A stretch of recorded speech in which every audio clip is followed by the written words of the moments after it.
Hello students, welcome बच्चों।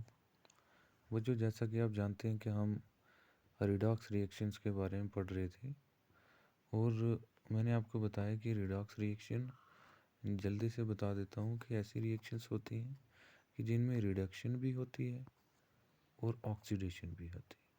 और oxidation का मैंने क्या जनरली बताया था आपको कि लॉस ऑफ इलेक्ट्रॉन, और जब भी कोई चीज़ इलेक्ट्रॉन को लॉस करती है तो उसके ऊपर पॉजिटिव चार्ज आता है। मीन्स अगर ए है, ए ने इलेक्ट्रॉन को लॉस किया तो ए पॉजिटिव। सिमिलरली जो एलिमेंट इलेक्ट्रॉन को गेन करती है तो वो रिडक्शन शो करती है। मीन्स अगर एक एलिमेंट ए है, उसने इलेक्ट्रॉन को गेन किया तो ए नेगेटिव एनाइन बनाएगी, लॉस करके कैटाइन बनेगी।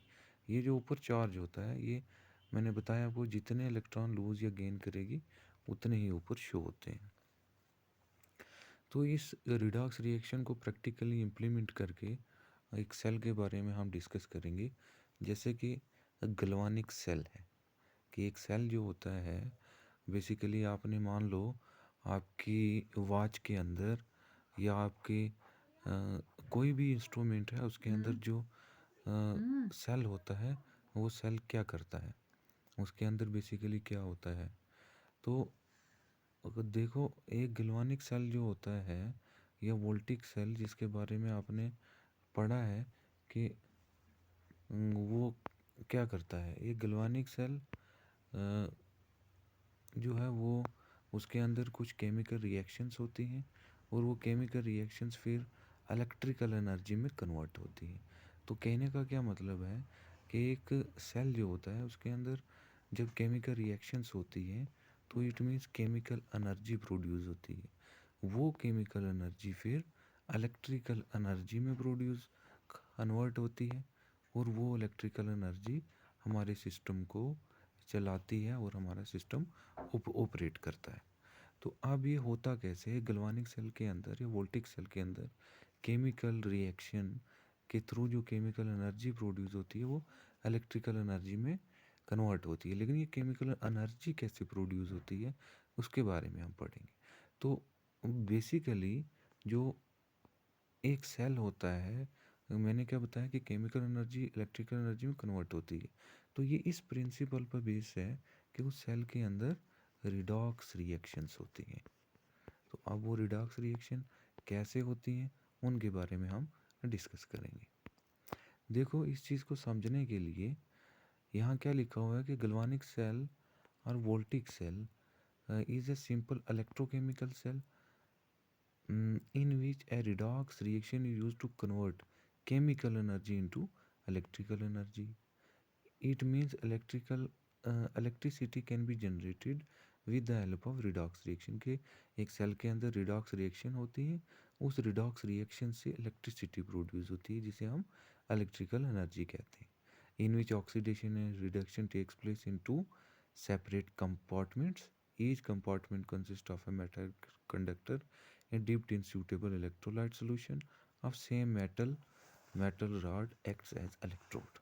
अब देखो बच्चे, यहाँ पे कुछ टर्म्स हैं वो आपको समझना ज़रूरी है कि ये कह रहा है कि एक सेल के अंदर बेसिकली क्या होता है। मान लो ये हमारे पास एक सेल है, इस सेल के अंदर जो हम सोल्यूशन डालते हैं, जो सोल्यूशन प्रेजेंट होती है, मान लो आपने छोटे होते हुए रेडियो का सेल देखा होगा, उस सेल को तोड़ा होगा, तो उस सेल के अंदर एक आपने ब्लैक कलर की एक रॉड देखी होगी और बीच में उसके इर्द गिर्द में, जैसे ये गोल कलर सर्कुलर शेप का होता था, तो इसके अंदर में एक पेस्ट टाइप की होती थी।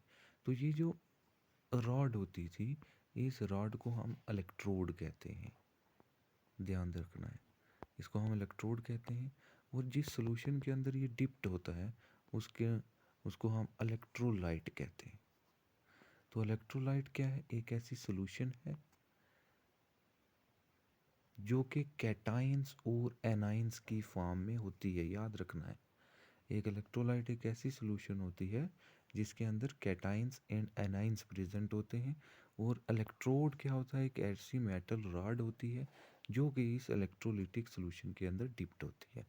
जैसे कि मान लो हमारे पास एक सेल है और उस सेल के अंदर एक सॉल्यूशन है, मान लो हम ले लेते हैं CuSO4। ये सोल्यूशन है कॉपर सल्फेट की। इसके अंदर एक रॉड है, जो रॉड किसकी है? कॉपर की। तो बच्चे क्या है, ये कॉपर की रॉड जो है मेटल की, ये इलेक्ट्रोड है। और ये CuSO4 जो कि एक सोल्यूशन है, ये किस फॉर्म में होगी? Cu2 positive plus SO4 2 negative. तो ये Cu2 पॉजिटिव कैटाइन है और SO4 2 नेगेटिव एनाइन है। तो ये वाली ऐसी सोल्यूशन जिसके अंदर कैटाइंस और एनाइंस दोनों प्रेजेंट हो, उसको हम इलेक्ट्रोलिटिक सोल्यूशन कहते हैं। देखो मान लो जैसे कि हमारे पास एक सोल्यूशन है NaCl की। तो NaCl भी एक इलेक्ट्रोलिटिक सोल्यूशन है, क्योंकि इस किस फॉर्म में प्रेजेंट होता है? Na positive plus Cl negative. तो ऐसी सोल्यूशन जिसके अंदर कैटाइंस और एनाइंस दोनों प्रेजेंट हो, उसे हम इलेक्ट्रोलिटिक सोल्यूशन कहते हैं। कैटाइंस आपको मैंने बताया है कि जिनके ऊपर पॉजिटिव चार्ज होता है, और एनाइंस वो होते हैं जिनके ऊपर नेगेटिव चार्ज होता है। तो ऐसी सोल्यूशन जिसके अंदर कैटाइंस और एनाइंस दोनों प्रेजेंट हो कंबाइंड फॉर्म में, उसको हम इलेक्ट्रोलिटिक सोल्यूशन कहते हैं। और दूसरी चीज़ मैंने क्या बताई कि एक ऐसी मेटल की रॉड जो कि सोल्यूशन के अंदर डिप्ट होती है, उसको हम इलेक्ट्रोड कहते हैं। आप ध्यान रखना है, इलेक्ट्रोड एक मेटल रॉड है। अगर ये मेटल रॉड बैटरी के पॉजिटिव टर्मिनल के साथ कनेक्टेड है, फर्स्ट यूनिट में मैंने बताया आपको, इसको हम एनोड कहेंगे। और अगर यही मेटल रॉड जो कि इलेक्ट्रोड है, अगर नेगेटिव टर्मिनल के साथ कनेक्टेड है, तो उसे हम कैथोड कहेंगे। तो इन शॉर्ट हमें क्या पता चला कि आयंस मीन्स चार्ज बॉडी जो होती हैं वो दो टाइप की होती हैं, एक पॉजिटिव एक नेगेटिव। पॉजिटिव क्या हो गया, जिसे हमने कैटाइन कहा, और नेगेटिव कौन सी होगी, जिन्हें हमने एनाइन कहा। और इलेक्ट्रोड जो हैं, रॉड जो हैं, वो दो टाइप की हैं, एक पॉजिटिव वाली और एक नेगेटिव वाली। पॉजिटिव वाली को हमने एनोड कहा और नेगेटिव वाली को हमने कैथोड कहा। अब मान लो हमारे पास हमारे पास एक सेल है, उस सेल में हमने क्या किया है